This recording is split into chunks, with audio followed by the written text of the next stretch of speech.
Salam hər kəsə. Bu gün sizlərlə necə biz dublikatları ləğv edə bilərik. Elə ola bilər ki, məsələn, cədvəlimizdə çoxlu dublikatlar olsun, yəni oxşar məlumatlar. Biz onları necə ləğv edirik? İlk öncə gəlirsiniz burada data hissəsinə, data menüsünə və burada biz remove duplicates görürük.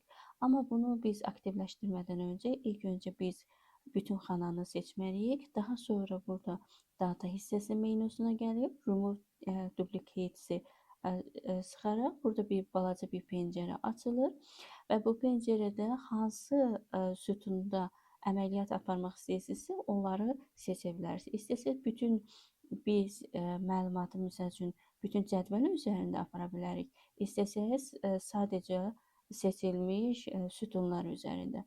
İndi bizə lazımdır ki, bu əsasən bütün cədvəl üzərində olsun.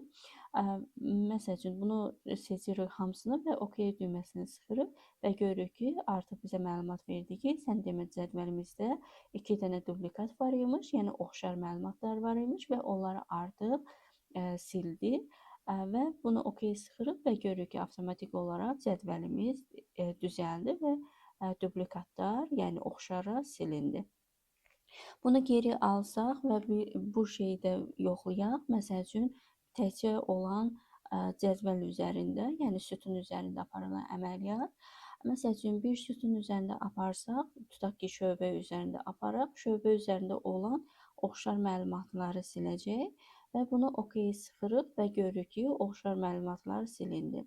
Yaxşı, bəs bunun digərindən fərqi nədir? Digərindən fərqi odur ki, ola bilər ki, məsəl üçün şöbə üzərində sales, IT və finance-da bir çox oxşarlar olsun, amma ad hissəsində fərqli adamlar ola bilər.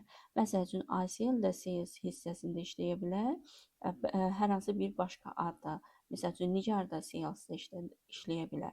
Amma bizdə biz bir sütun, B sütunu üzərində apardığımıza görə onlar hamısını bir saxladı.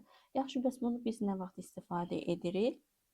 Biz o zaman istifadə edirik ki, məsəl üçün bizə indi gələcəkdə pivot table-da, VLOOKUP-da və conditional formatting-də istifadə edəcəyik. O zamanı biz sütun üzrə dublikatları silib sadəcə olaraq bir formasında götürəcəyik.